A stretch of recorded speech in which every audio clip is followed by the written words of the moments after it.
Professionalism in the workplace is the topic that we'll be discussing in today's presentations. Welcome, everyone. So, we need to understand what is your organizations. Remember, we are talking about professionalism, right? The mission of an organization, the visions, everything that needs to be done across it, the objectives. Let us come with an objectives is to recognize professional conduct as a foundation for achieving organizational mission, vision, and values. Define professional and unprofessional conduct. Use two approaches to unprofessional conducts, which is enforced and engagement. Respond to unprofessional conduct using connect and correct. Recognize the high conflict personality. Seek guidance from the human resources when needed, as the case might be. So we have recognized professional conduct as the foundations. Defining professional and unprofessional conduct. Use two appropriate approach to unprofessional conduct. Respond to unprofessional conduct using connect, correct, recognize the high conflict personality and seek guidance from human resources as on when on required. So let us understand the science behind it. Remember, as in from the professionalism in the workplace, what is the science?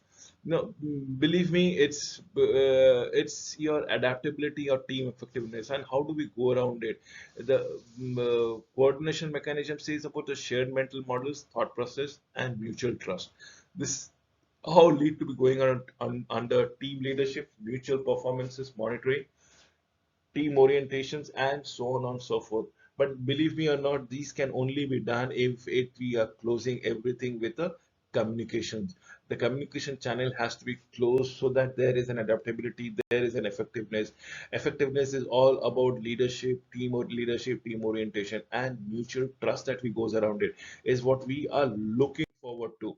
So professional conducts and high performance team. Now, professional conduct contributes to the safe care and is key component of high performing teams. Remember, yes, if everybody knows their job, if everybody knows what is expected of them, if everybody performs as what has been expected out of them, it is automatically in the team will be a high performance team. Since there are no gaps, since there are no let ups, since there are no laggards, everybody is doing their respective work. Why will not be that team working as a highly cohesive performing team? So reinforce the professional conduct expectation within the team. Is a form of self-correction, provides mutual supports, reinforce trust, provides needed feedback, is a key component of care coordination that goes around it. So it needs to be understood with self corrections, provides mutual supports, reinforce trust, provides needed feedback, is a key component of care coordination that comes around it. Unprofessional conduct includes disruptive and intimidating behaviors that interrupt the teamwork and undermine the safe care. Overt behaviors are verbal abuses, shaming in front of the others, scapegoating, belittling, physical threats, and throwing objects, as the case might be. We are looking at the overt behaviors that are explicitly seen around it. So, probably, and it's not appreciated, in fact, when you are abusing, when you are shaming, insulting somebody, when you are scapegoating, when you are belittling, demeaning people, when you are physically threatening or throwing objects as in being physically being abusive. Now, these are overt behaviors that can be explicitly seen. But what about behaviors that cannot be seen as the implicit behaviors or the passive behavior, refusing to answer a question or return a call, backstabbing, withholding information, recruiting others to take a side, undermining and retaliation as the case might be, is what we are looking forward to, is what is passive behavior is. Patterns of unprofessional conducts are horizontal lateral violence as the physical, verbal, and emotional abuse of a fellow employees all about it. Bullying is an offensive, abusive, intimidating, malicious, or insulting behavior or abuse of power conducted by individual or group against others, which makes the recipient feel upset, threatened, humiliated, or vulnerable when undermine their self-confidence, which may cause them to suffer stress all the time, every day, every way, as in what we are looking forward to it. So we have this unprofessional conducts as in the lateral violence and bullying. Remember, these are not expected, anticipated, or even entertained. In fact, these are outrightly rejected. People are to be shunned away from unprofessional conduct, be it the violence, be it the bullying, be it the physical one, be it the verbal violence, whatever it comes around it. Two approaches. So how do we go around it? If you look into the approaches part, we are looking at enforcement, engagement, action to promote professional conducts occur at both individual and system level. Two approaches for promoting professional conducts are enforcement or engagement, as in power-based and collaborative aspect is all about here. So we are talking about what? We are talking about being enforcing the rules, engaging, having cooperation. Engaging means having collaboration. Engaging means getting communicated to as to what we are looking for on professional behaviors.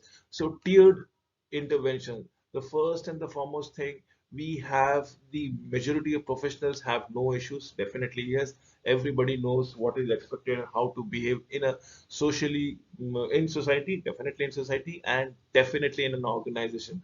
So single unprofessional events is have it, talk it over a cup of tea, coffee, as if there are certain aberration in the behavior. If there's apparent pattern, if this pattern sets up, now you are looking, trying to have an interventions in process, probably ensure, get the party involved, get the person involved, get the people involved, and ensure that these kind of behaviors are not at all appreciated. If the pattern persists, the authorities interventions, probably a written confirmation or written warning, the performance improvement plan has to be discussed upon them as in what is expected. But if there are still no changes, obviously disciplinary actions and terminations has what been recommended. Tiered interventions. Very often individuals are not aware of their behavior or the fact that it is having a negative effect on the other persons as such. Many a times, people are posteriors, people are bullying, people have a style of talking which might not be appreciated, but they are not aware of it. So receiving feedback from team members is a form of mutual support. Informal feedback from trusted colleague is a good first step. Definitely, yes, that is what we are looking into it. Four steps for responding to unprofessional conduct: address instances of unprofessional behaviors in order to improve patient. Probably everything that needs to go around it, we have to go for it. The four steps is assess, adopt, stance, connect, correct, and evaluate as on when on basis. We are looking for it. So we have to be assessing the situation, adopting a stance, connecting, and correct, correlating. Now, what we are talking about is now, we have this CUS syndrome. I am utilizing the word called CUS, CUS, is when I say I'm concerned, when I say I'm uncomfortable, and when I say this is a safety issue. So, in any environment, in any situation of an organization, if there's a CUS issue, being concerned, uncomfortable, and safety issue, what should be going around it? So, we should be asserting a assertive voice, probably. At least it should be heard not only by the person but every one of us, as in what is expected and what is not. We should have this assertive, collaborative, resistance, non-emulated solutions. Or I would love to you will do with Perla or desk. Connect with Perla or correct with desk. We'll talk about Perla in the subsequent slide, so we'll talk about desk in the subsequent slide. So yes, two correct stage, connect and correct is what we are looking into it. So improving the likelihood that the feedback has been received, that is what we are looking into it. Remember, we are not here to compromise on the work relationship, and probably we like to set the stage for productive problem solving. Let us understand Perla as been promised around it. First and foremost thing, this is the word with connections, right? So Perla is presence, empathy, acknowledgement, uh, R for reflect, reframe, listen openly, and ask question. This is what Perla is again. Remember, this is how you make a connection. Presence, empathy, acknowledge, reflect, listen, and ask question. So be there, talk to the person, communicate, listen, apprehend what is the situation, what is being the understood, what are the key issues that is there, and how can you resolve those issues time and again. So simple clarifying questions would help you to answer such kind of situation. Remember, professionalism in workplace is as tell me, what would you help me right now? Where would be a better place to have this conversation? What does respect look like to you? What is going on that has you so upset? What do you think is the impact of your behavior? What do you hope to accomplish by talking like this way, and how this is helping you and what you need? You need to ask them the question that has been very pertinent, and I have given you a list of suggestive questions that is going to help you in bridging the gap or initiating the discussion or probably identifying the problem and thereby dissecting the solution out and there. So sample, and this is just the sample clarifying question again for your understanding. Tell me, what would help you right now? Where would be a better place to have this conversation? What does respect look like to you? What is going on that has you so upset? What do you think is the impact of your behavior? What do you hope to accomplish by talking this way? How is this helping you get what you need? Is the sample question that you need to always ask. Then comes the correct. We have done Perla with connect, and now we'll do desk with correct. Now, desk is the way to see correction of the unprofessional behavior, describe the behavior, express why, how it makes you feel, and what are your concerns are.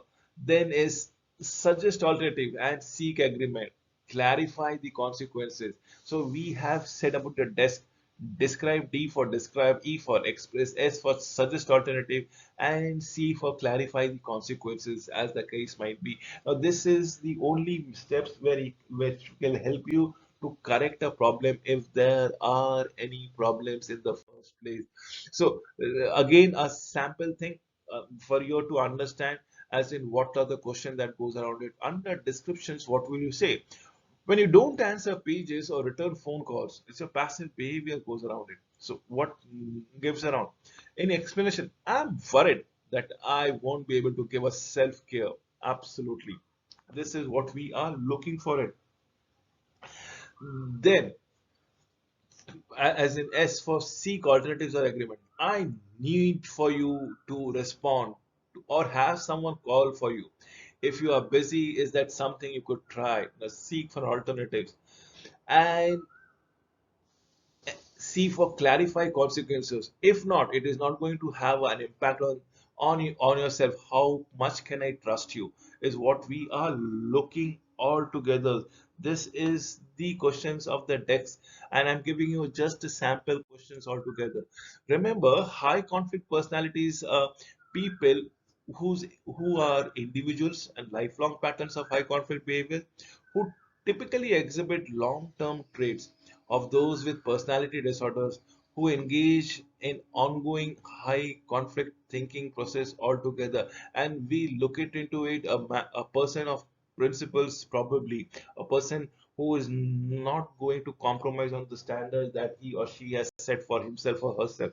So it's a high conflict personality who typically exhibit long-term traits of those with personality disorders, as the case might be. Then we come have the destructive conflict personality, people who are the ability to self-reflect and self-correct is limited or non-existent. Absolutely, they don't understand or they don't want to understand what is wrong with them. For high conflict people, the ability to self-reflect or self-correct is limited or absolutely not existent. They default to destructive conflict behaviors. They seem to be unable to make different choices, as the case is around here. We will talk about it. Tips for managing high conflict people: use empathy and create connections repeatedly. Acknowledge their fears and emotions as real to them without agreeing on to their conclusions or beliefs. Listen openly to their concerns without being taken in by the misinformations or inaccurate conclusions. Consistently set clear goals, clear things, everything on your behaviors. Absolutely be visible as to what is expected and what is not. Absolutely be give there. Now, this is what I am giving it to the high conflict people. Be empathetic.